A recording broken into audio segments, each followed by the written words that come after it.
sempre dele, o glorioso Orlando Pelanca. Pessoal, Seguinte, então hoje também a gente vai falar sobre a genética na perícia criminal. Tem muita coisa legal para vocês verem. Eu não sei se a Tainá que parou ou se é o negócio que travou. Tem participação especial aqui aí no Plano Sequência. Quer entrar no então, nosso assim, mural? Você já participou aqui do nosso nossa mural? aula de Não? hoje, Então vamos lá, a gente vai falar sobre olha só, mural do Plano formas. Sequência. Quem é que está aqui, ó, estampando hoje? A Cássia de Gente, de vocês Cariacica, está no Espírito travado? Santo. A Vera de Cristalina, Goiás. O Tainá, para aí David um de pouquinho. Maria. Obrigada. Tá não? Tá normal? Beleza. Então, olha só, pessoal. Na nossa aula de hoje, a gente vai falar um pouquinho sobre a perícia forense, né? A gente não vai falar da parte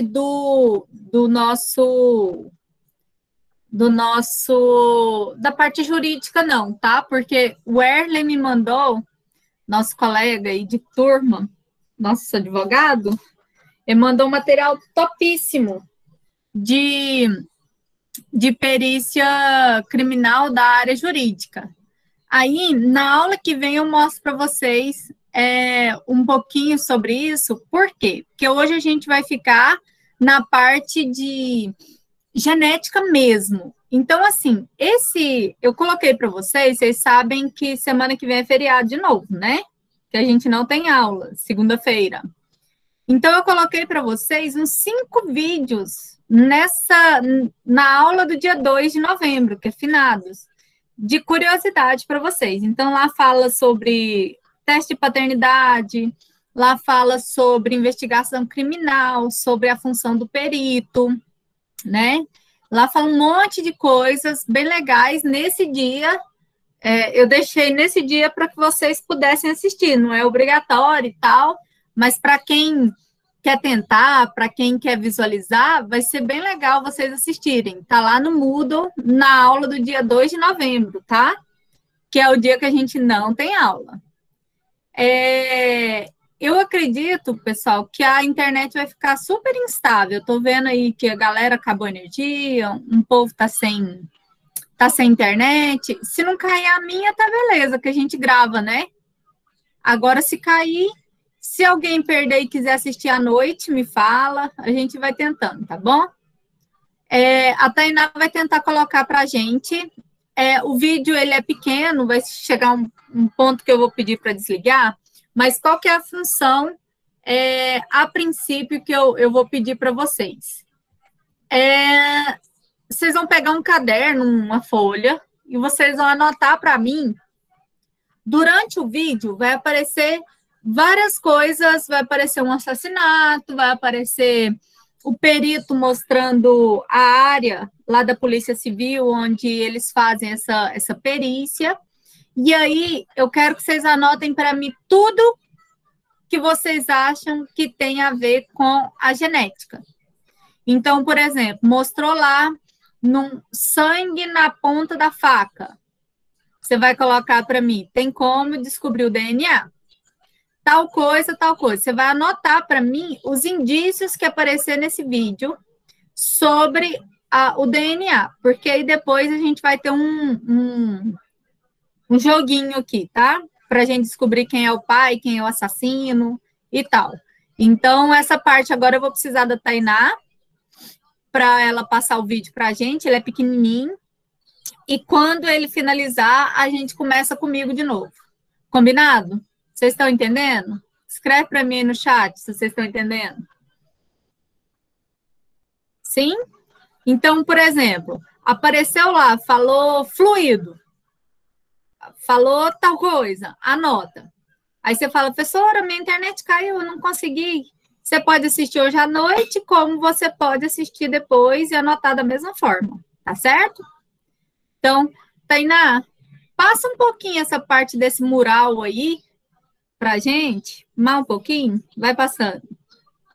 O homem vai falar ainda com a família inteira, aí. Deixa eu ver se é essa parte.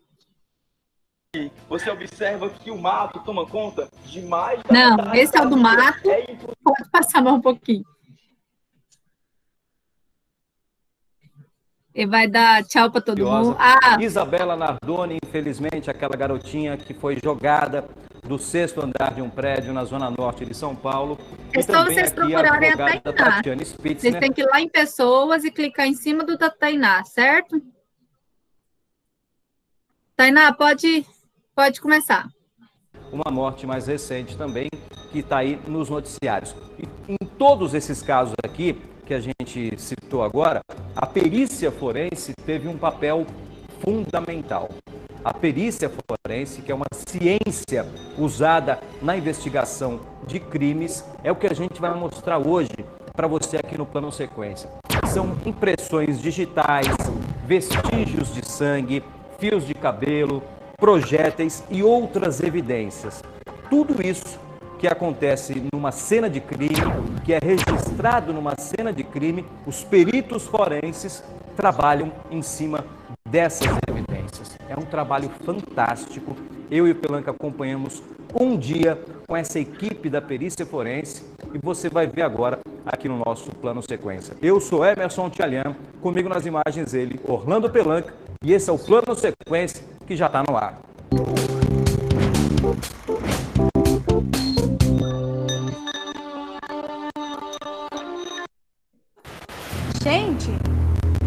Gente, como assim? Isso aqui é loucura. Vocês têm certeza que é pra falar? A gente vai começar a mostrar para você o trabalho dos peritos numa cena de crime. O que você está vendo aqui atrás nas imagens do Orlando Pelanca é exatamente uma situação que os peritos encontram nas ruas diariamente. Aqui tem um carro, você vê ali 2 peritos trabalhando. E aqui ao lado do carro, vem cá, Pelanca. Ao lado do carro, você está vendo aqui, já tem as marcações e tem um corpo aqui, ó. Bem ao lado desse carro tem um corpo. Claro que é um boneco, é uma simulação que a gente está mostrando aqui, mas é uma cena que eles se deparam constantemente. Nós temos aqui um local de crime com alguns vestígios, as placas identificam os locais desses vestígios, os tipos de vestígios eles variam, pode ser mancha de sangue, pode ser projétil, pode ser uma bituca de cigarro, e cada um vai levar a um tipo de exame que nós vamos fazer. Começamos pela parte macro, a visão geral do cenário, vamos dizer assim, e depois vamos para cada um dos corpos de delito. É um corpo de delito, pode ser o corpo, pode ser o veículo.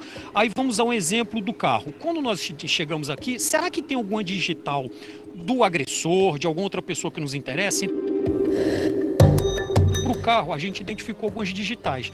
Então, nós fazemos a revelação, que é o que você está vendo o Rogério continuar com o trabalho ali, através do pó e o pincel adequado para a gente fazer. E depois a gente levanta. Isso aqui é levantar, é trazer para esse suporte para que a gente possa levar no laboratório e fazer uma análise detalhada das papilas, das cristas digitais e chegar à identificação da pessoa a qual deixou isso aqui no carro.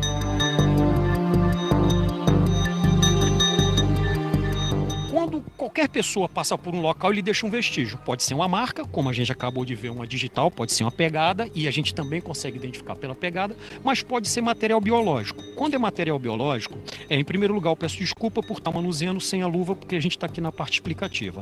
Mas isso aqui é com luva, isso aqui é um suave, é exatamente um cotonete grande, esterilizado, onde passamos em determinados locais do carro e a gente coleta o material biológico. Com isso aqui, eu consigo dizer quem manuseou o carro, se eu posso pegar do volante, de outras partes, que aqui propositalmente eu não vou lhe dizer onde, para não facilitar o trabalho ilícito, né, de quem tem a intenção, e com isso a gente manda depois esse material para o laboratório de DNA. Nós temos aqui também equipamentos para identificar a situação, ou seja, a balística externa, que é o que o Rogério está pegando ali, que nós unimos através de varetas ou até mesmo através de laser ou barbante, para poder mostrar o projétil entrou numa determinada porta, atingiu o painel, atingiu o corpo. Então, quer dizer, a gente pega e identifica os projéteis, mas nós também temos que mostrar a dinâmica, que é o que nós estávamos conversando antes. Vocês já fazem isso na cena do crime, é isso? Podemos fazer. Isso aí, esse tipo de exame, todo esse material que está aqui disponível, é muito do perito identificar e ele estar com a técnica dele dizer, vou fazer ou não, mas todo esse equipamento está disponível para fazer. O uma imagem que o Brasil todo viu e ficou chocado, a gente vai mostrar agora para você, pode servir de exemplo agora aqui para a técnica, para o trabalho dos peritos. A morte da advogada Tatiane Spitzner, do Paraná, que caiu, né, ou foi jogada no quarto andar, a polícia está investigando. E você está vendo essa imagem aí do marido da Tatiane, depois que ele carregou o corpo dela pelo elevador, ele limpou o elevador. Você vê essas imagens aí agora, ele está limpando o sangue, os vestígios de sangue que ficaram no elevador. Num caso como esse, Romo. Quando existe a lavagem, a tentativa de limpeza, nós temos que usar o luminol. Então, mais uma vez, a gente tem que estar num ambiente escuro para que aconteça, e o luminol ele vai exatamente refletir. Aqui dentro a gente tem um pó, existe uma ampola aqui dentro com líquido que combinada a gente quebra e combinada a gente vai gerar esse líquido. Esse composto a gente pulveriza num local que provavelmente tenha sido limpo, como ali a piso do elevador, e com isso ele vai refletir, ele vai aparecer de uma forma muito clara mostrando, esse é específico para o luminol. Bom, galerinha, é o seguinte, aqui ó, na mão do Rogério, nas mãos do Rogério estão as evidências, tudo que eles coletaram aqui nessa cena de crime. Rômulo, agora o trabalho continua. Com certeza, são exatamente nos laboratórios onde dão continuidade aos exames que se iniciaram aqui.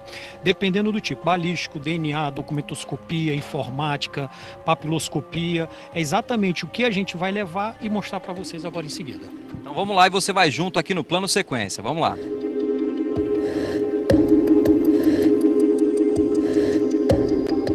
Laboratório de DNA, é aqui agora que vai continuar o trabalho da perícia. Eu estou aqui ao lado do Júlio, que é perito do laboratório. Júlio, a partir desse momento aqui, está escrito ali, ó, área restrita, nas imagens do Orlando Pelanca. Tudo que acontece daquela porta para lá, a gente tem que tomar muito cuidado, né? Exatamente. Essa área é a nossa área técnica do laboratório. A partir dessa área só está autorizado os peritos do laboratório, onde serão analisados tecnicamente os vestígios coletados no local de crime. Abertura de casos. Inicialmente, o material que é encaminhado, seja de delegacia, seja pelo médico legista ou de uma cena de crime, ele vem para a abertura de caso. Aqui o perito, nós temos um perito que vai estar trabalhando, ele vai estar trabalhando nesse caso. A gente tem alguns casos que estão sendo processados no momento, que vocês vão poder acompanhar na íntegra como é que se trabalha com cada tipo de amostras que chega ao laboratório. Aqui começa o trabalho de DNA. Aqui a gente já tem, ó, a haste que foi coletada na cena do crime. Está aqui no laboratório de DNA. E aqui, Júlio, o que acontece com ela? Essa haste ela vai ser analisada, a gente vai tentar identificar algum perfil genético para correlacionar com aquele crime. Então, em geral, na cena do crime, principalmente no volante, onde foi coletado esse material, a gente consegue facilmente, com um SWAB, identificar um perfil único, se tiver sido apenas uma pessoa que conduziu, ou uma mistura de perfis genéticos, para a gente identificar aí mais de uma pessoa que está envolvida nesse crime.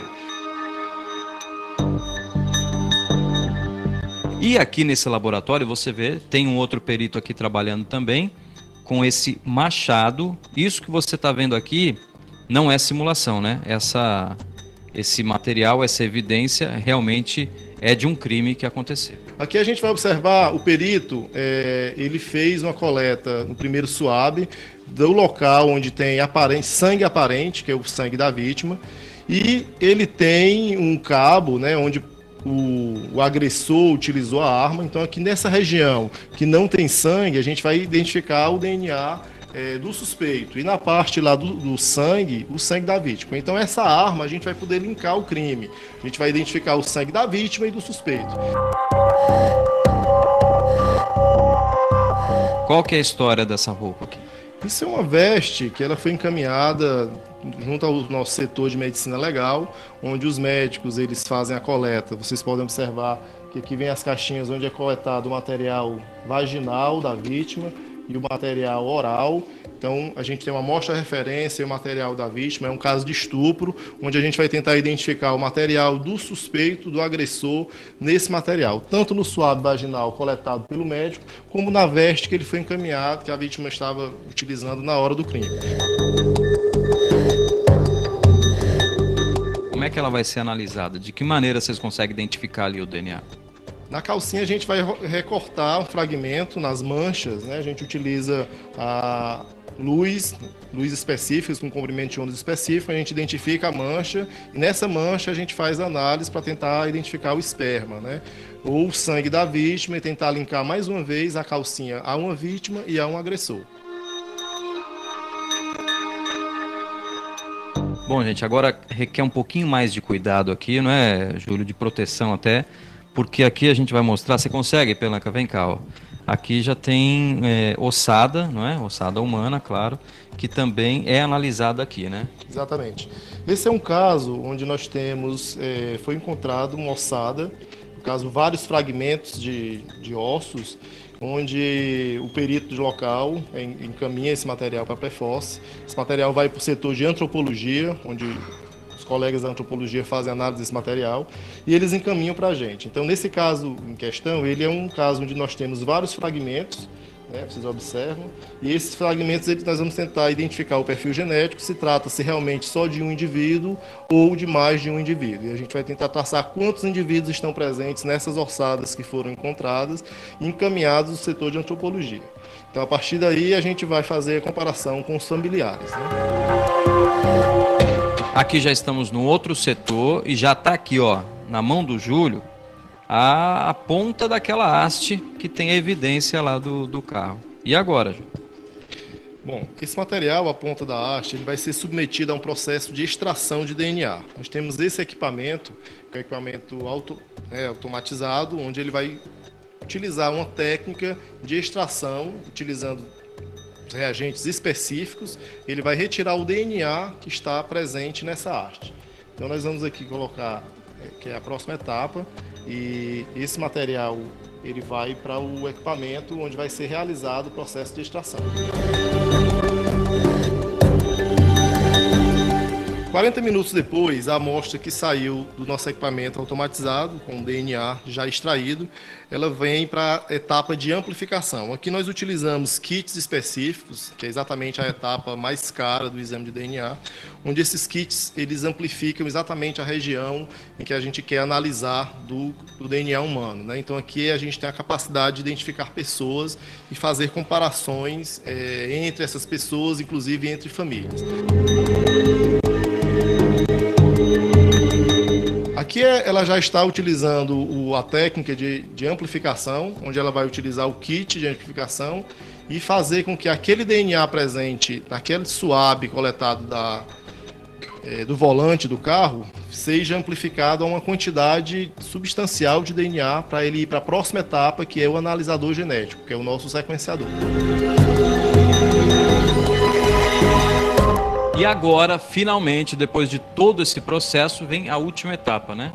Exatamente. Aqui nós temos os sequenciadores genéticos, onde a gente vai fazer a última etapa da análise do DNA das amostras. Aqui nós temos um perfil genético, e através desse perfil genético que esse equipamento faz, que ele faz a leitura, a gente pode fazer a comparação com a amostra, no caso, detectada na cena do crime, no caso do volante do veículo, a gente vai fazer a comparação com os suspeitos que existirem no caso, né? Então, o exame de DNA, ele é um exame muito robusto hoje em dia, utilizado realmente, importante ferramenta para a justiça, para a resolução de vários crimes. Bom, estou de volta aqui com o Rômulo e agora vem mais uma etapa aqui do trabalho de investigação. O que acontece aqui, Rômulo? Perfeito. Laboratório de microcomparação balística, e o que nós vimos lá fora foi uma coleta de alguns projéteis de uma possível situação de crime.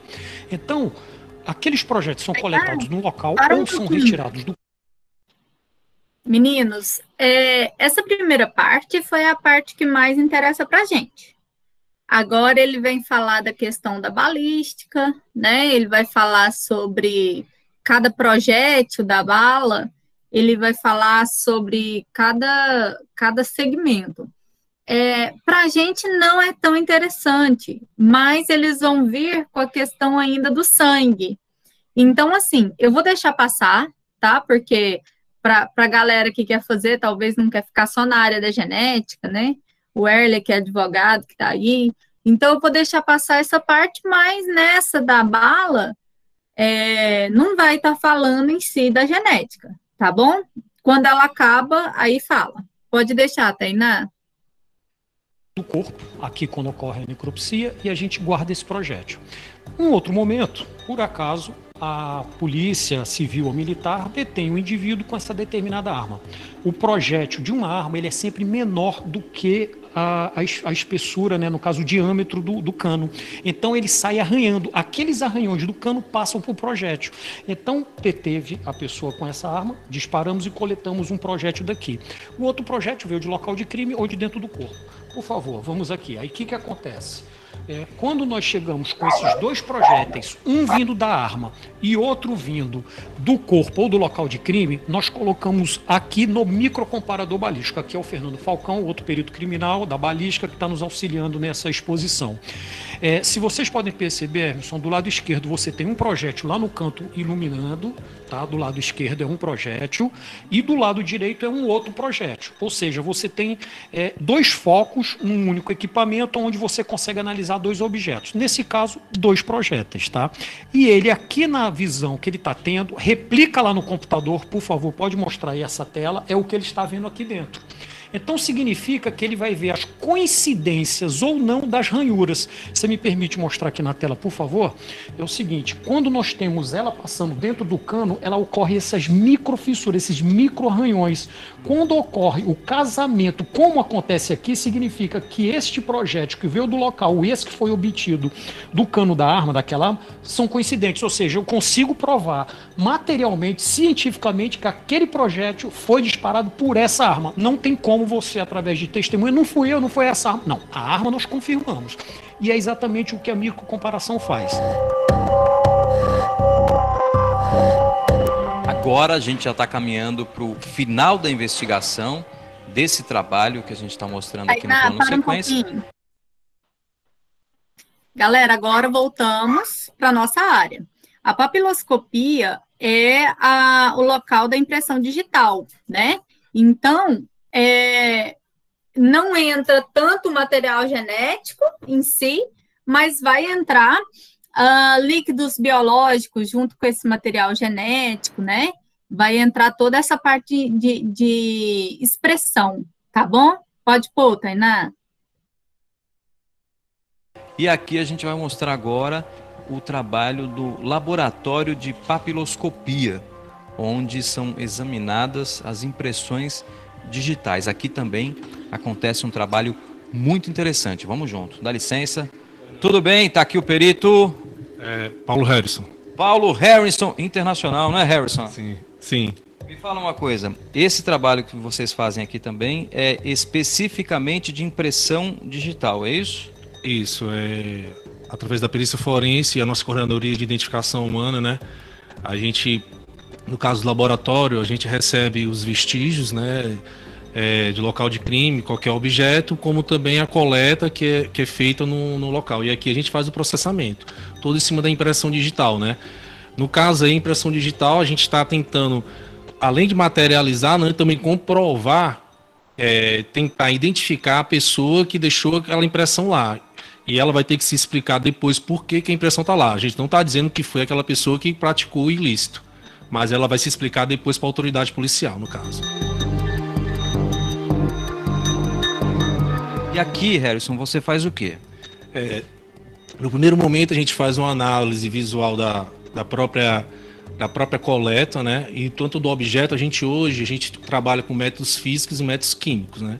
O método físico foi o que vocês viram ali, na hora que você passa os pós, utiliza o empoamento para fazer isso. E os métodos químicos, a gente utiliza outros métodos para revelar impressões digitais, tanto em superfícies porosas e não porosas.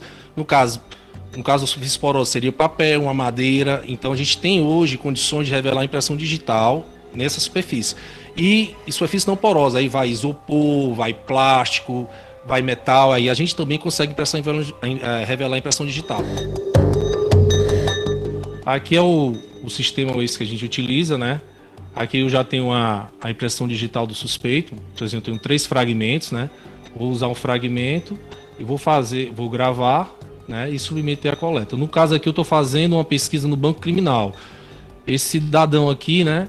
suposto cidadão, ele já tem uma ficha criminal e a impressão digital dele foi encontrada no local de crime. Por exemplo, num roubo de um carro, então no crime contra patrimônio dentro de uma casa.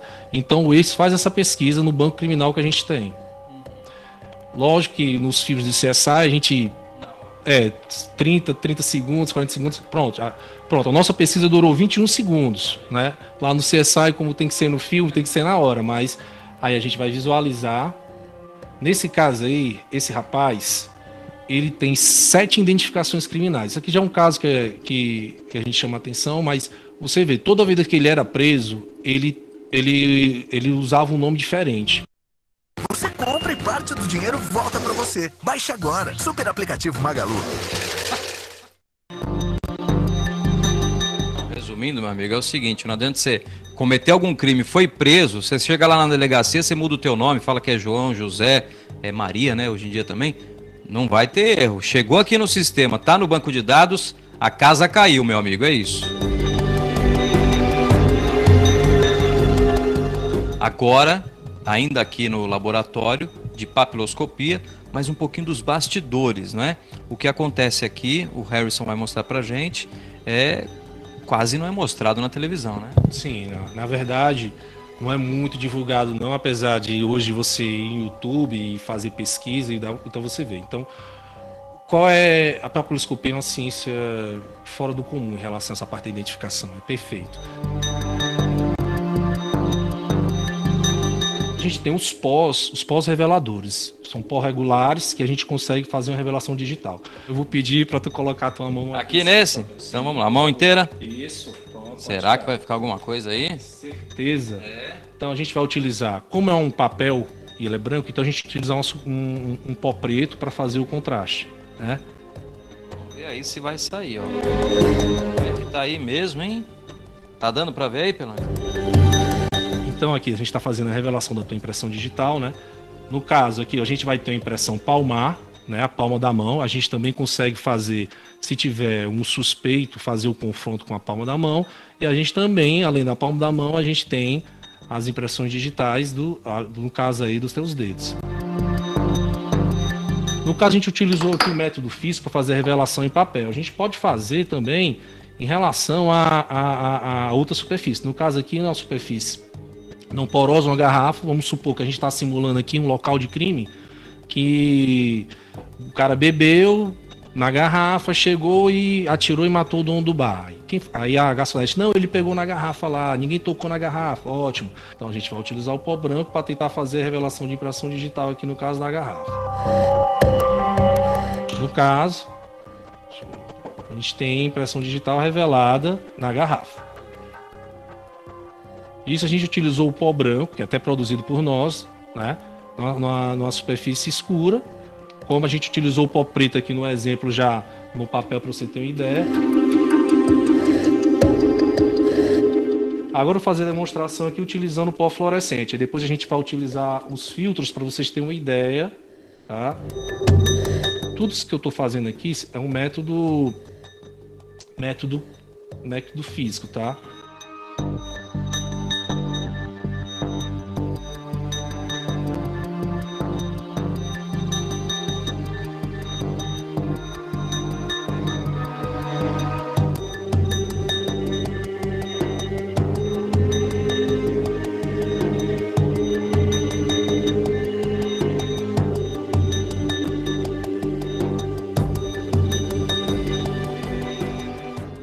Galerinha, vocês viram aí que trabalho fantástico. É a investigação Tainá, criminal. pode parar? Muito obrigada pelo auxílio na aula, Tainá. Valeu. Se não fosse você, agora vamos lá.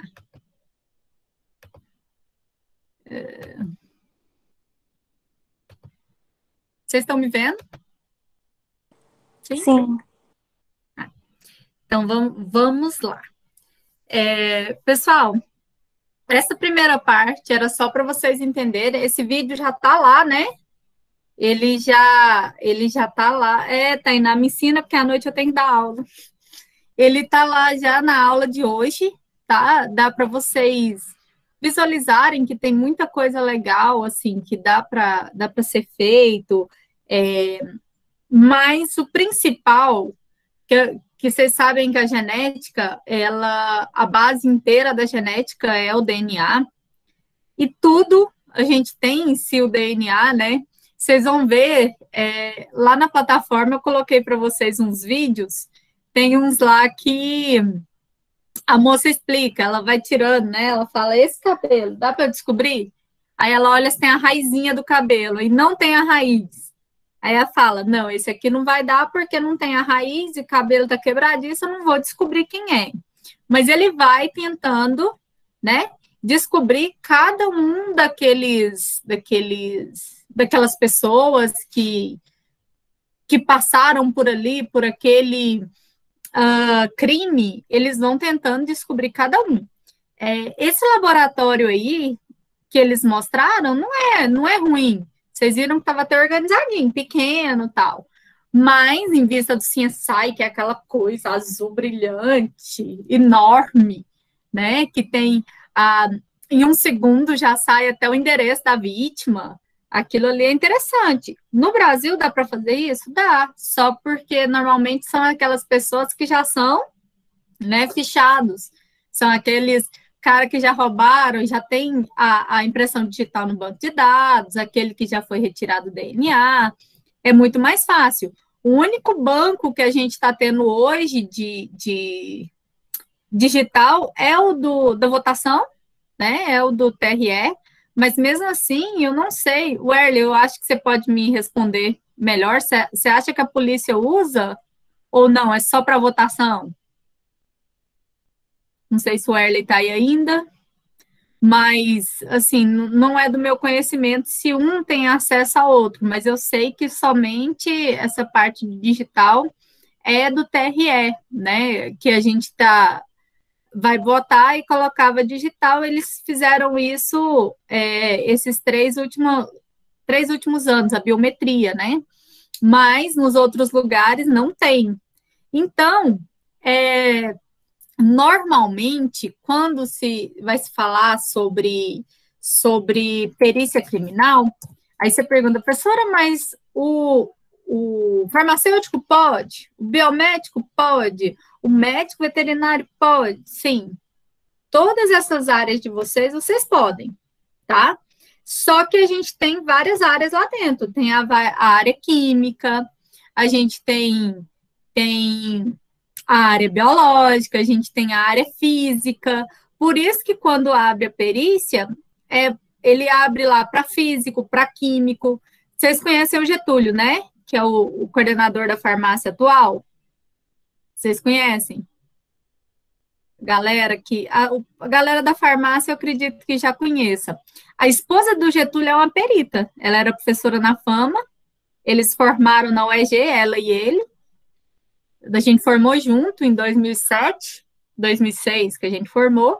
Eu fazia biologia, os dois faziam química. E a gente entrou na Fama, já há 9 anos. E aí, a esposa do Getúlio fez o concurso, passou em primeiro lugar, em Goiânia, aqui em Goiás. E ela é perita, ela é química. Então, ela trabalha mais nessa área da perícia química, né? Essa parte aí que o rapaz usou. Não mostrou muito o Lugol, né? Não mostrou o luminol. Só aquela hora que ele estava investigando dentro do carro, que ele mostrou que colocava o luminol para ver se o sangue foi limpado, que mostrou lá do elevador, né? O caso da Isabela Nardoni, por exemplo, a princípio eles falaram que ela caiu do prédio. Aí eles chegaram e viram que o carro da família foi lavado, né? E aí eles levaram esse carro para a área da perícia e colocaram, né, o luminol, e foi verificado que estava cheio de vestígios de sangue, mesmo com o carro lavado, mesmo com vários produtos, que esse vestígio de sangue estava no banco de trás, onde a menina possivelmente já estava desmaiada, deitada. Então, eles visualizaram que ela possivelmente foi morta no carro, subiu asfixiada, e de lá eles não sabiam o que fazer e jogaram ela do prédio. para quem nunca viu uma perícia assim, depois vocês colocam no YouTube, eu acho muito forte as imagens para usar na aula. Mas depois vocês pesquisam sobre a perícia do caso da Isabela Nardoni. Eles pegam o boneco e o boneco tem o mesmo tamanho dela, o mesmo peso, e jogam ela lá de cima, o boneco, né? Para ver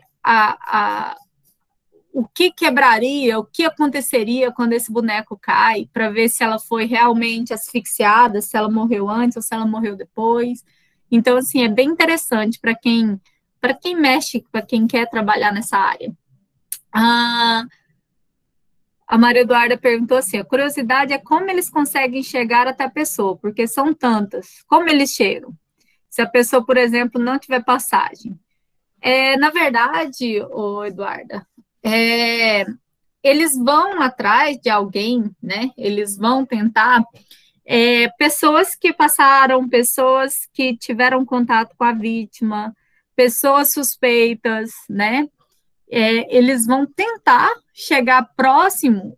Normalmente, esses assassinatos e tal são pessoas próximas da vítima, né? E quando não são próximas, são aquelas pessoas que tiveram contato. Então, um exemplo, a criança... Vou falar para vocês um exemplo de uma perícia que foi bem interessante aqui no Brasil. Tinha um rapaz que ajudava na igreja, que estava precisando muito de... um rapaz da... Não é Angola, não, gente. Do outro país.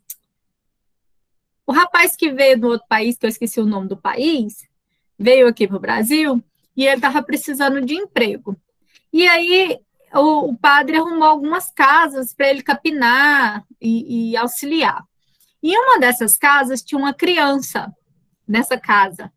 E aí, essa criança... esse rapaz capinou a casa esse dia e tal, e foi embora. Quando a mãe chegou à noite, viu essa criança, ela tinha sofrido agressão, né? Ela tinha sido estuprada. E aí eles foram buscar o cara, porque ele foi o único que entrou e ele brincou com a criança, ele falou com a criança, né? O cara veio da Síria, nessa última vez que o Brasil deixou com que eles entrassem aqui, né? O que aconteceu? Fizeram o estudo do sêmen, não encontraram nada, então a pessoa estava protegida e tal, mas na unha da criança tinha um vestígio de pele, né? Como se ela tivesse debatido. E aí eles retiraram. E nesse vestígio estava somente a pele do padrasto dela. Aí o padrasto disse que estava brincando com ela na hora do almoço, e a mãe confirmou que os dois estavam brincando, e que ela unhou ele, que os dois estavam conversando. Tá, continuou, o rapaz foi preso, negro, imigrante, tal, foi preso. Ficou meses. Aí o que aconteceu? Conseguiram uma imagem desse rapaz, no mesmo horário praticamente que a mãe havia saído, até praticamente a hora dessa volta, esse rapaz estava ajudando na casa de outra pessoa. E tem a hora que ele entrou e tinha a hora que ele saiu da casa da outra pessoa.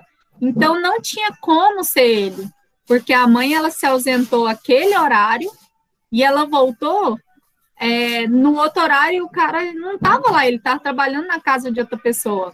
Então, você para e pensa... todos eles, né, acusaram por ele ser, normalmente por ele ser negro, normalmente por ele ser pobre, ou porque o padrasto aproveitou aquele momento, quando o cara saiu, o padrasto foi lá, abusou da criança para ter uma pessoa culpada, né? E aí, por ser imigrante, e aí o que aconteceu? Com a marca da unha, com vestígio do DNA que estava na unha, descobriram que o padrasto tinha tido esse contato, e aí eles conseguiram um vestígio no lençol da cama do sêmen, que possivelmente quando ele tirou a camisinha, pingou, né? E era do padrasto. Aí perguntaram para a mãe se eles tinham tido relação sexual na cama da menina. A mãe disse que tinha, tentando proteger, né, o cara, tentando proteger o marido. E aí os dois foram presos, tanto a mãe quanto o padrasto, e o rapaz foi solto. E aí a perícia levou que essa criança ela já tinha sido agredida e tal, e a mãe só denunciou porque outras pessoas viram, né? Porque essa agressão já tinha acontecido há muito tempo. E aí você pensa, quem ia ficar preso? O rapaz, o imigrante, né? E o DNA ele conseguiu salvar. Mas assim, era uma pessoa de perto? Era. Mas tinha alguém passado perto naquele dia? Então tem que se fazer, né, o teste para tentar descobrir quem seria essa pessoa. Quem seria que poderia ser, né, a maior vítima? Quem poderia ser um suspeito? Então, quando se chega em tal lugar, eles vão tentar saber quantas pessoas tiveram contato com aquela criança. Eles vão tentar saber quantas pessoas já passaram por ali, ou se a criança ficou sozinha, se não ficou. Então, eles vão tentar saber tudo. A polícia, ela tenta visualizar um pouquinho de cada área, né? Quando você tem material dessa forma, é mais fácil de se fazer um estudo de perícia. O ruim, gente, é quando faz exumação do corpo. Gente, eu já participei da exumação. Foi umas 6 horas da tarde no cemitério. Vou falar para vocês, eu nunca senti uma carniça daquela na minha vida, com máscara, com tudo. E é muito dolorido, porque tem que ter um familiar próximo, né? A exumação é feita, e aí a perícia é feita naquele corpo que já está em decomposição. Normalmente, quando eles descobrem que tinha um motivo, né, que aquela pessoa não morreu de causa natural. Então, assim, é muito estranho. Mas o DNA está ali em tudo. Eu vou passar para vocês um episódio do CSI Criminal, né? Alguém colocou até aqui de um programa que chama Perícia Criminal. Eu assisto tudo, gente. Aqui em casa eu assisto o desenho ou esses programas, ou série. Eu não assisto essas outras TVs, não.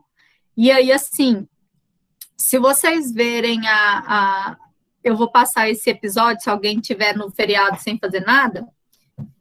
É um episódio que tem 4 pessoas que não foram identificadas, que morreram e não tiveram identificação, ninguém nunca procurou, são 4 desconhecidas, foram enterradas como indigentes, né?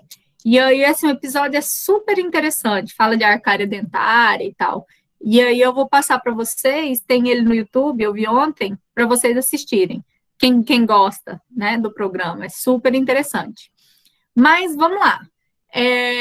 O Gabriel colocou isso sobre carniça humana, né? Só para vocês saberem. Vocês sabiam que o urubu não come carne humana? Escreve para mim aí, se vocês sabiam ou não. Pode ter um corpo ali, gente. O urubu morrendo de fome. Tem tanta gordura, tanto cheiro ruim na nossa pele, né? Do ser humano em si. O urubu, ele não come a gente. Ele faz dieta. Ele é melhor que a gente, né, o urubu. Mas o urubu, ele não come carne humana.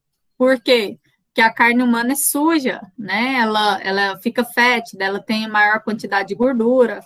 Então, ele não utiliza dessa carne humana. Professora, se eu não me engano, os corvos comem o olho, né? O olho, o corvo também. Normalmente o olho, que é o globo ocular, que é uma das partes mais finas que a gente tem no nosso corpo, né? O olho, a gente sabe o tanto que é delicado. E também, assim, se o corpo tiver aberto e tal, um ou outro órgão ele pode até comer. Mas em relação ao corpo, viu uma pessoa morta ali, tá aquela corpo em decomposição, ele não come, não, né? Até eu estava brincando esse dia, eu estava dando aula, naquele filme do Hotel Transilvânia, vocês já assistiram o desenho? O Drácula fala que ele não toma sangue humano porque tem muito colesterol, que é só o sangue dele é preparado, né? E é verdade. Nem animais, normalmente, eles têm a escolha.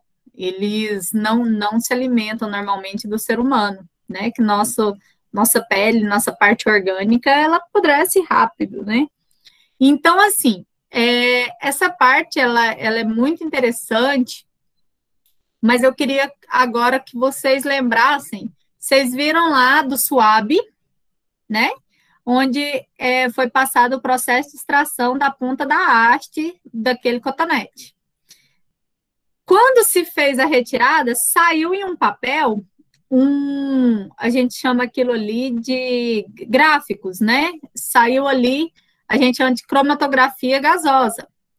Então, naquela parte da haste que está ali, como que se faz a comparação? Após aquilo lá, extraiu bonitinho, aí vocês viram que tinha lá os picos, né? Vocês lembram disso? Vocês lembram lá daquele momento do vídeo, onde ele mostrou um papel que tinha vários picos, um de cima, um de baixo, certo? Aquilo lá a gente chama de banda, né? Isso, parece um eletro. Pois é, eu vou abrir aqui para vocês, eu vou colocar a minha tela de Word para vocês entenderem um pouquinho. Nós vamos falar agora de um crime. Vocês vão ter que me ajudar. Vocês vão me ajudar para a gente descobrir quem é o pai e quem é o criminoso, ok? Ok. Hein, prof? Eu trabalhei um tempo num laboratório de microbiologia de um frigorífico, era bastante utilizado SWAB também para identificar Escherichia coli e algumas outras bactérias. Sim, o SWAB é usado para tudo, gente. Para tudo. Gente, sabe onde eu fazia estágio? Só para vocês entenderem o esquema. Quando eu estudava de 7 horas da manhã às 7h30 da noite. Não tinha como fazer estágio, não tinha dinheiro para ir para o estágio. O único lugar que eles estavam pagando, naquela época não tinha estágio obrigatório e tal, era no IML. E aí era o único lugar que o estágio era à noite, né? Então eu saía da UEG, ia para o estágio, chegava lá 8 horas e saía 8 da manhã, e de lá eu ia para a aula. Então a gente passava a madrugada lá. Tinha vezes assim que chegava 3, 4, que saía para fazer coleta de acidente e tal, de suicídio. Mas assim, os primeiros dias a gente fica super assustado, tem medo, você não quer comer, você não olha para carne assada, você não quer nem olhar aquilo lá mais. Aí depois você vai acostumando, né? Você vai chegando a um ponto que você não tem mais medo, que você olha aquilo ali, você desliga, você não está mais ligado emocionalmente, porque, por exemplo, quando chega uma criança, né, dói pra caramba, assim, que você olha, você fica tentando imaginar a vida que a pessoa teve e tal. Mas a parte biológica é super interessante. Até chegar um conhecido, alguém, né, e aqueles casos que tem que fazer o DNA mesmo. Então, assim, Anápolis não está distante, a diferença é que a gente não tem os equipamentos, né? Na aula do Erle, ele mostra a diferença, né, do filme, do CSI com o que a gente tem aqui em Goiás.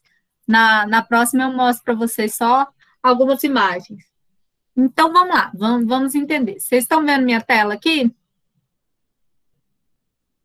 Sim? Sim. Ok. Todo mundo está vendo minha tela? Sim. Aí, pessoal, olha só. Quando não se tem aquele material, aquele equipamento que é carérrimo, não sei se vocês viram que aquele kit, gente, aquele kit é caro pra caramba, né? Kit do DNA, e ele dá para fazer poucos exames por kit. Então, se fazia também um exame que a gente chama de eletroforese. É colocado em um gel, e aí onde aqueles picos que vocês viam saíam, eram as bandas, é o coloridinho. Então, a gente vai trabalhar com essas bandas aqui. Vamos lá. Pré-requisito para fazer essa atividade. que você tenha noção do que é DNA, genética, cromossomo e de alguma técnica de engenharia. Então, só para lembrar, enzima de restrição é aquela que corta os pedacinhos do gene. Lembra da adenina, timina, citosina e guanina? Ele vai lá e corta aquela sequência do DNA. E gel de eletroforese é essa placa de gel onde eu coloco o DNA e ele vai aparecer as bandinhas coloridas. Então, a introdução, aqui, ó, vamos lá. O primeiro caso de identificação criminal através de DNA ocorreu em 1985, na Inglaterra. Um pequeno condado, rodeado por montanhas, com uma única estrada de acesso, uma mulher foi estuprada e assassinada. Lá havia um geneticista chamado Alec Jeffreys. Gente, tem um vídeo contando essa história. Tá lá na aula do dia 2, tá? Que colheu o esperma encontrado na vítima e fez o exame DNA. Cara mais louco, primeira vez. Ele foi o primeiro. Tem a historinha dele lá e mostrando as imagens dele. Mais tarde, houve outro crime similar. Novamente, Jeffreys analisou o sêmen encontrado na vítima. Era do mesmo homem que cometeria o primeiro crime. Conta, né, José Marlet, que é o professor de medicina legal da USP. As autoridades locais forjaram uma campanha de doação de sangue, cuja finalidade era identificar esse assassino, né, esse estuprador. Todos os habitantes foram doar, mas nenhum deles tinha aquele DNA igual ao do estuprador. A polícia prosseguiu com as investigações e descobriu que havia um viajante no condado. Quando esse suspeito voltou, foi convidado a doar sangue. Então, foi feito o teste de DNA nesse sangue colhido e o Jeffrey concluiu que o código genético do viajante era o mesmo do estuprador. Então, foi assim que surgiu a primeira identificação de assassino e tal, de DNA. Aí, essas técnicas de engenharia genética, elas vão permitir identificar pessoas pela análise da estrutura do DNA. E a substância que constitui os genes, né, que a gente já estudou pra caramba isso. E lembrando que aquela história dos gênios univitelinos é que os dois têm DNA idênticos. O processo mais simples para caracterizar o DNA consiste em cortar as moléculas deles com as tesourinhas que a gente chama de enzima de restrição, analisando em seguida o tamanho que esse fragmento forma. Essa enzima, ela corta a molécula do DNA somente aonde você quer aquela sequência de base. O tamanho do fragmento de restrição, ele é chamado de fragmento obtido após o corte enzimático. Isso é colocado na eletroforese, que é a mistura desses fragmentos de DNA em um gel, colocados no campo elétrico. Então, olha só, pessoal. Esse gel tá aqui, é uma placa onde se coloca esses fragmentos de DNA aqui dentro, que a gente chama de banda. E aí se coloca nesse campo magnético, que é essa parte azul, e esses segmentos, esses fragmentos, eles vão estacionar, eles vão se juntar aonde for o DNA. Vocês lembram do papel lá do vídeo que eu mostrei para vocês, daqueles picos? É o mesmo esquema. Em vez de mostrar o pico, ele vai mostrar eles juntinhos aqui, ó. Então, em vez de comparar aqueles picos que estavam naquele papel, a gente vai comparar as bandas que apareceram aqui na eletroforese. Então, esse padrãozinho de faixas, ele vai surgir característica a cada pessoa. Eu tenho um, você tem um tipo de desenho, somente os gêmeos que são idênticos aqui. Então, cada um é diferente. É como se fosse uma impressão digital genética. Esse é no eletroforese, não é naquela máquina top, né, que mostrou no vídeo. Então, a atividade aqui, simulando a identificação das pessoas através do DNA. Anota aí para você descobrir para mim. Nessa atividade, você vai aplicar os princípios da identificação de pessoas pelo DNA na solução de 2 questões judiciais. Em uma delas, um criminoso entre 3 suspeitos e outra vai descobrir... Gente, deixa eu fechar a porta aqui que a minha filha começou a latir. Peraí.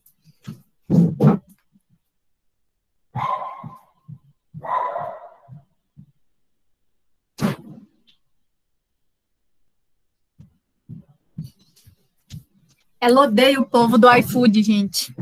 Vamos continuar. Então, nessa atividade, a gente vai ver 2 crimes. Um é o suspeito, tem um suspeito de um crime, são 3 suspeitos, na verdade, e o outro é quem é o pai da criança. Então, na figura 1, existe um segmento de DNA entre P1 e P5. Então, quer dizer que tem 5 pessoas. P é pessoa. Cada um tem 2 segmentos correspondentes a um par de cromossomos. As sequências de base dos homólogos, que são aqueles cromossomos que estão no mesmo lugar do DNA, pode ser ligeiramente desigual, mas normalmente eles são no mesmo local. Deixa eu mostrar. O primeiro passo para a análise do DNA, só para vocês entenderem, ó, esses desenhos aqui, ó. Citosina, guanina, ademina, timina, ademina. Então, aqui são os DNAs, né? Essa é a sequência da base do DNA. O que colore? Alguns, igual aqui, ó. Citosina e guanina vai colorir em todas, tá vendo? Que eles estão em negrito. Então, é isso aqui que vai ficar coloridinho lá na eletroforese. Então, olha só. O primeiro passo para analisar o DNA é cortá-lo com a enzima de restrição. Vai reconhecer de 2 em 2 pares. Toda vez que aparecer citosina ligada com guanina, tá? Ele vai cortar.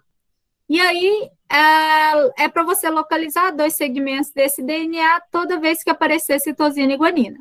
O passo a seguir é organizar fragmentos obtidos pela ordem de tamanho. Para isso, conte já com essa figura. Então, toda vez que apareceu citosina e guanina, a enzima de restrição veio cá e cortou. Então, vai ser analisado esses pedaços de um para o outro. Beleza. Ó o tanto. Essa aqui é a minha banda. Cada pedacinho desse se juntou na hora que colocou no gel. Então, o número ao lado, aqui tá aqui, ó, de 1 a 22, são os parezinhos dos segmentos.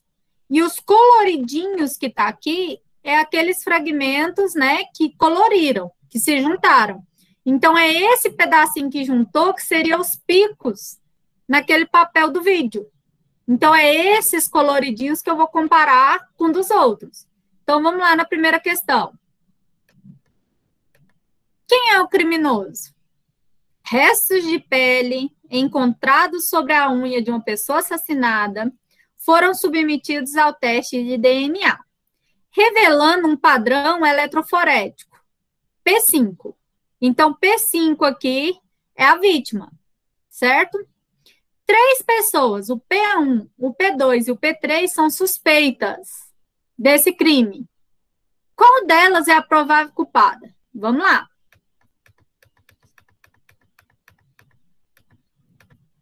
Tá aqui. Tirou lá, né? Tiraram aqueles gráficozinhos e a gente vai comparar as bandas. P5 aqui é a vítima. Então, a gente vai começar a comparar as bandas. Na banda 21 aqui, a gente vai olhar se o P1 tem ela. Vocês estão vendo que tem? Ó. P2 também tem. P3 também tem. Então, aqui a gente não pode falar que o assassino é 1, 2 ou 3, não. Olhou de cá, P5. P5, ele parece no P2 e aqui no P3. O P1 não tem. Mas eu tenho que contar quantas são mais parecidas com o P5. Façam aí para mim. Quem que vocês acham que é o assassino? O P1, P2 ou P3? Professora, eu não entendi. Vocês vão comparar as bandas. Gente, silêncio, não é para contar, não. P2. Vocês vão comparar a banda do P5 com a banda do P1, P2 e P3 e falar para mim quem é o assassino. Mas não é para falar agora, não. É para esperar os outros fazerem. Então deu errado, porque tá todo mundo falando no chat. Oh, mas seus cabeçudos. Então escreve, né, no chat. Professora, então é assim, a gente olha o que tem no P5 e os que não tem, por exemplo, no P1, que vai ter no P1, que não tem no P2. Você vai olhar o de que acordo tem. com... Certo. Não, o que não tem, não. Você vai olhar os coloridos.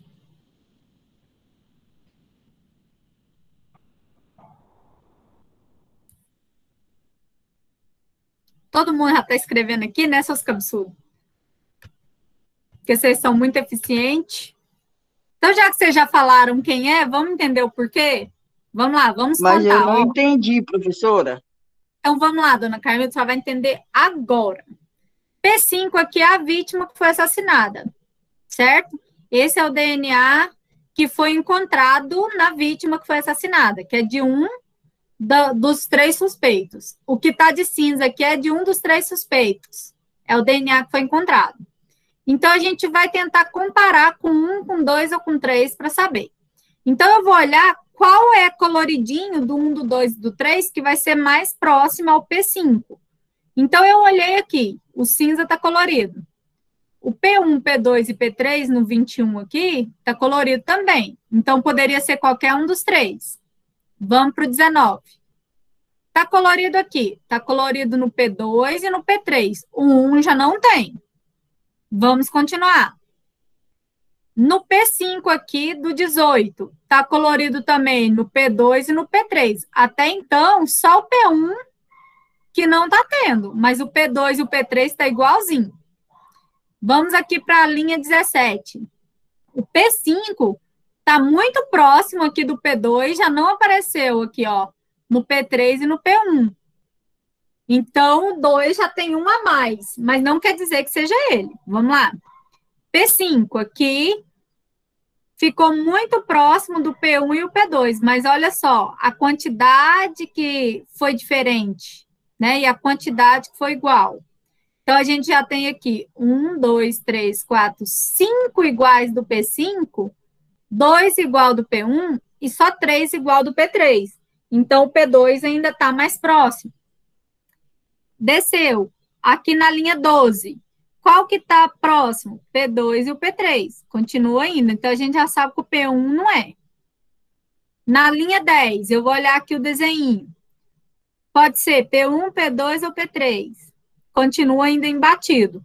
Chegou aqui na linha 4, P1, P2 e P3, está colorido. Chegou na linha 5, P1, P2 e P3. Então, a gente vai contar quantas bandas foi igual de um para o outro. Então, começando aqui no P2, ó. 1, 2, 3, 4, 5, 6, 7, 8, 9. Nós tivemos 9 iguais do P2. Vamos ver no P3? 1, 2, 3, 4, 5, 6, 7. Vamos ver no P1?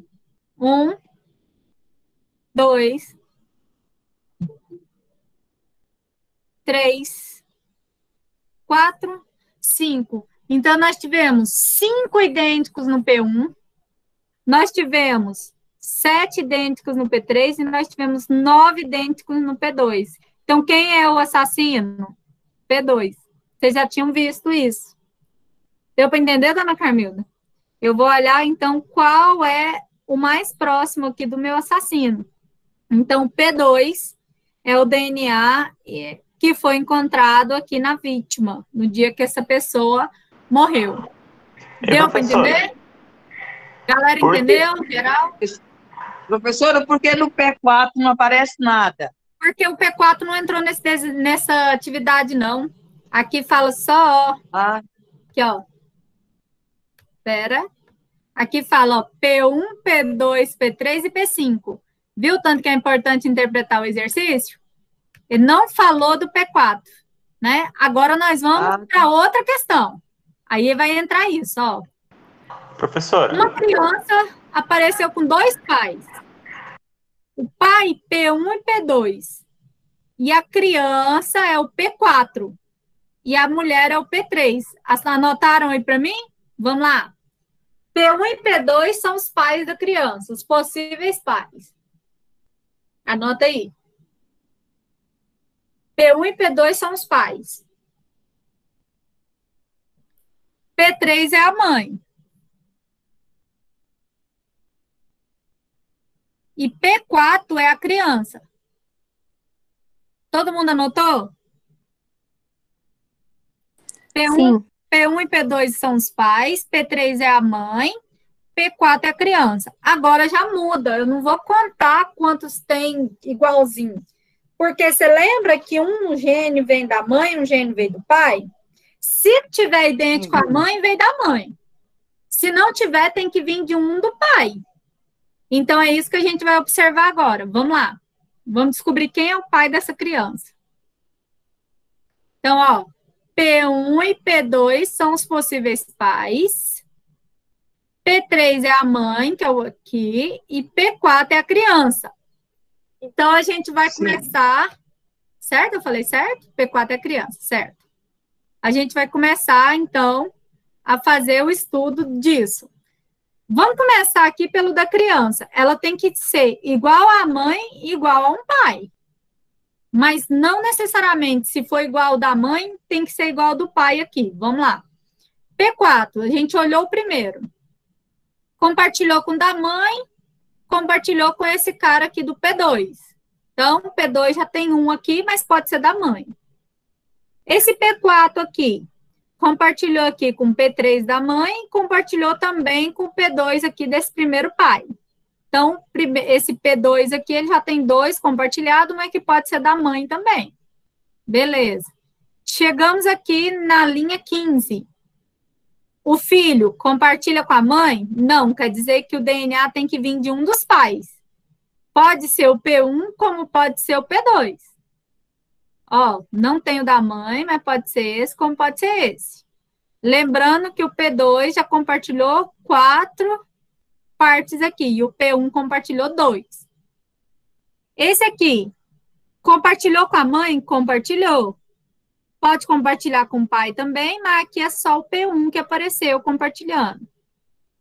Esse de cá, compartilhou com a mãe, compartilhou com o P2. Pode ser o pai 2. Essa criança aqui compartilhou na linha 11 com o pai 1. Porque se não tem o da mãe, tem que ser o de um pai. Ela foi e compartilhou também com a mãe e com os 2 aqui. Então, pode ser os 2. A gente vai fazer a contagem no final. A criança na linha 8 compartilhou com o pai 1. A criança na linha 4 com o pai 1. A criança na linha, aqui ó, a 4 compartilhou com o pai, mãe e os 2 suspeitos de serem pais. Então, o que vocês vão fazer para mim? Vocês vão contar se é o pai 1 ou o pai 2 que vão ter a maior quantidade de compartilhamentos aqui. Respondam no chat para mim. Quem é o pai da criança? O P1 ou o P2?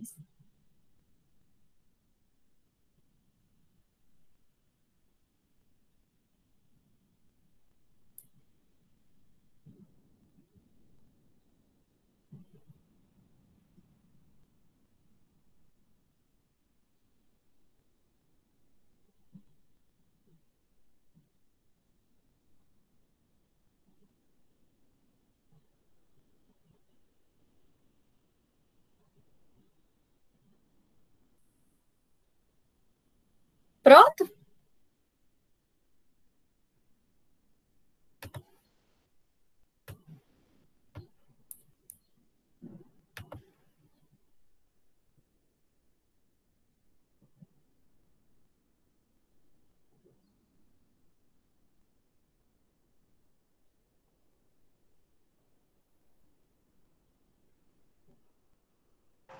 Professora. Vamos entender. Oi? Tirar uma dúvida. Por exemplo, ali na linha 5 e na linha 8, ele só compartilha... Fala de novo. Ali na linha 5 e na linha 8, a criança só compartilha o gene com o pai 1. Eu poderia levar por essa lógica para já identificar que ele é pai 1, é o pai 1, porque a senhora disse que ou ele compartilha com a mãe ou ele compartilha com o pai. Então, levando em consideração que a mãe não tem, um pai teria que ter. Então, se o P2 não tem, posso levar Se não por essa apareceu na mãe, apareceu aqui, eu já posso falar. Agora, poderia ser tio. Essa criança poderia estar, os 2 tios, sem ser gêmeos. Certo? Vamos dizer que a mãe teve caso com os 2 irmãos, que não eram gêmeos. Então, pode acontecer de esse pai aqui ter alguns, que é só a criança com ele, e o tio também ter, porque veio da mesma linhagem característica. E todo jeito você vai ter que contar qual tem mais. Entendeu? Você não poderia, se não fosse o tio, dá, ó. Eu olhei, compartilhou o 8, compartilhou o 5 só com o P1. Então, é o P1. Agora, vamos dizer que o exame de DNA são 2 tios. Né? São 2 pessoas que têm a parte genética que veio dos pais, que são as mesmas. Então, assim, por mais que não sejam gêmeos, eles vão compartilhar alguns. Eu e minha irmã, a gente tem compartilhamento, tanto que a gente faz o exame de DNA entre irmãos, né?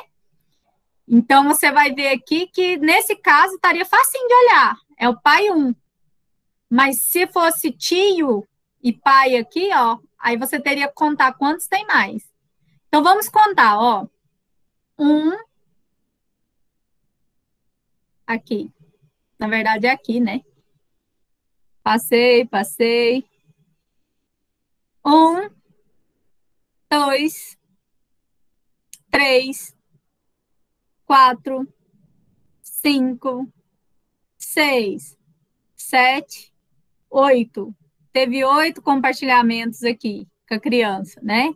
Vamos ver aqui. 1, 2, 3, 4, 5, 6, 7 compartilhamentos com a criança.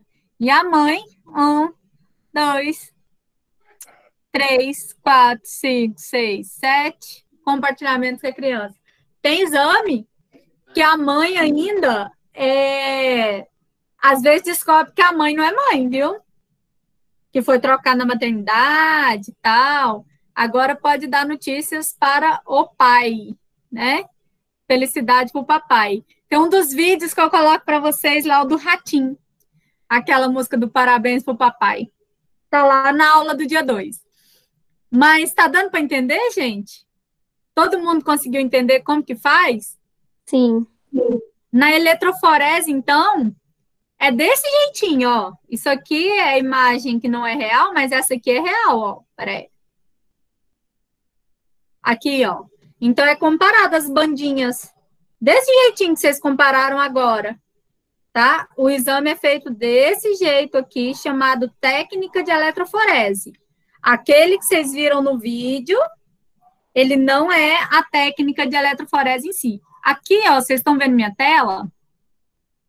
Eu coloquei aqui para vocês a aula do dia 2, ó. A aula do dia 2/11, que não tem aula, curiosidade da perícia criminal. Então, aqui tem identificação de suspeito, como selecionar o crime, teste de paternidade, biologia forense e tal, certo? O vídeo da aula de hoje está aqui na aula de hoje. Tudo bem até aí? Essa parte tá beleza? Você acha que não vai cair na prova, Carlos? Oxe! Você acha que eu estou ensinando à toa? Vai ter um desse na prova para vocês fazerem a comparaçãozinha. Quem que é o pai da criança? Vai estar bonitinho lá na prova de vocês. Tá? Então, assim, no geral, o que vocês acharam da perícia? Contem aí no...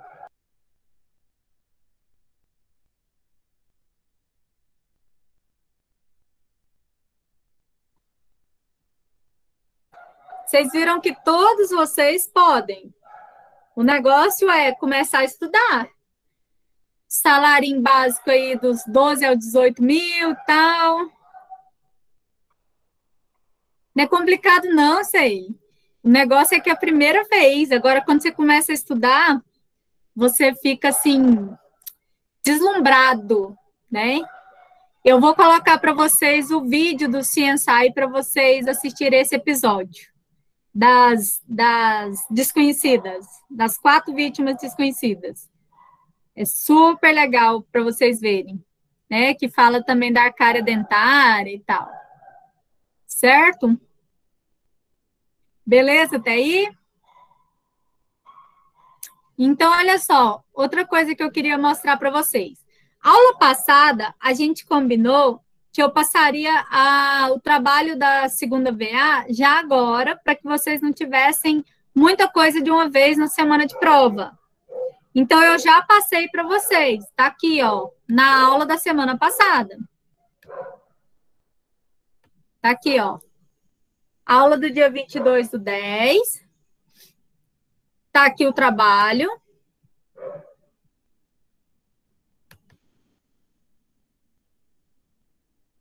Eu não sei se vocês enxergam igual eu. Dá para ver igualzinho, professora? Deixa eu ver se eles estão... Se abre, né? Aqui, abriu. Agora vai abrir 50, porque eu apertei. Não sei esperar as coisas, nasci de 7 meses. Aqui. Então, aqui eu coloquei um textinho explicando para vocês o tipo de doença que existe. E aqui eu coloquei as principais doenças genéticas. São 20. Aí você fala assim, nossa, professora, quanta coisa. Presta atenção. Eu quero que você escreva para mim. Somente como ela é acometida. Certo? Eu quero que você coloque lá, tipo assim, ó, é uma doença cromossômica, é uma anomalia cromossômica que é acometida pelo cromossomo X, ou então igual a Down, né? É a doença ocasionada pelo cromossomo 21, onde tem 3 cromossomos ao invés de 2, e ela é hereditária ou não é. Vocês vão fazer um resumo pequenininho. Eu quero que você fale o que é a doença, como ela é acometida, tipo assim, é passar de mãe para filho, se não é, eu preciso disso, entendeu? Certo? Tipo o conceito, professora? Oi, é o conceito da doença. Eu coloquei lá no grupo para vocês. É o conceito da doença, é a parte que a doença é acometida, se veio do pai e da mãe, em que local essa parte genética. Por exemplo, Down é no cromossomo 21, né? Então, eu quero que vocês falam a parte genética, é pequenininho. Eu quero um breve resumo de cada um deles. É para daqui 20 dias. Hoje são 26, dia 16, porque dia 20 já começam as provas. E vai ter, ela tem um valor de 2, que eu falei. Será que eu fechei ela? Deixa eu ver. 2 pontos, ó. E vai ficar faltando 1 ponto, porque a gente vai entrar em evolução. Tanto faz, tá? Pode ser digitado, pode ser manuscrito, pode ser tirado foto, desde que vocês façam, ok? Se ela é hereditária, se ela não é. Porque tem doença, por exemplo, o câncer não é hereditário, né? Então, vocês vão escrever ele para mim. Todos entenderam sobre a pesquisa? Não é um trabalho. Você não vai ter que pôr introdução, capa, contracapa. Eu não quero nada disso. Não quero complicar. Eu quero um resumo onde vocês falem sobre cada doença. Porque é aquela parte que eu não tenho como entrar em cada doença. Que a gente vai falar na outra semana, quinta-feira. A gente vai ter aula de segunda lei de Mendel, 2 aulas de segunda lei de Mendel, depois a gente entra com a evolução, que a matéria é maravilhosa, é toda boa, não tem nada de azão, azinho. Evolução é maravilhosa de se estudar. Então, a gente entra com a parte de evolução, certo? E aí, possivelmente, eu dou o exercício de revisão antes da prova, valendo o restante da nota, e a prova valendo 7. Então, esse é o trabalho que vocês já podem adiantar. Aproveita o feriado, sábado, domingo, segunda, descansa, né? E se você tiver um tempinho, já faça. Não deixe para depois, não, tá? Para não acumular, para depois vocês não ficarem muito apertados aí. Combinado? Tá aqui, tá? Tá na aula. Como eu falei dele semana passada, eu postei na aula de semana passada. Aí eu coloquei para vocês até um folder aqui, ó, que ele fala das doenças que são hereditárias. Deixa eu mostrar aqui. Ele fala aqui um pouquinho como que essa doença é herdada. Essas são as transmitidas. A síndrome que vem do X, que vem do Y, coloquei para vocês, só para vocês terem uma noção, eu achei bonitinho. Tá, combinadex? Então, já passamos a atividade da segunda VA, agora é com vocês. Depois eu não quero ninguém reclamando que foi passado a última hora, que tem exercício demais. Para semana que vem, como não temos aula na segunda, temos somente na quinta, quem tiver o interesse, quiser saber mais sobre a perícia genética, assiste os videozinhos que eu coloquei para vocês na aula do dia 2, que não vai existir porque é feriado, mas se vocês tiverem curiosidade de poder assistir. Peraí que saiu da sala. Tá lenta a internet. Tá aqui, ó, no dia 2. Tá aqui os vídeos, tá? Se vocês tiverem curiosidade. É tudo vídeo de 3 minutinhos, 2 minutinhos, mas é bem interessante. O maior mesmo era o da aula de hoje, que tá aqui na aula de hoje. Tudo bem? Certinho? Hoje quase que a gente pega a aula do outro professor, né? Eu agradeço vocês, meninos. Espero que vocês tenham gostado da aula, tá? Vou passar exercício de revisão ainda sobre paternidade, essas coisinhas. Eu vou postar o link dele para vocês lá na plataforma, tá? O episódio do CNSI. É porque eu esqueci de anotar, mas hoje ele repete. Aí eu coloco lá para vocês. Então, beijos. Tainá, me ensina, não vai embora sem me ensinar, não? Tá bom, eu fico aqui. Hoje todos entraram pela plataforma, somente o Ailton e a dona Carmilda, que entrou pelo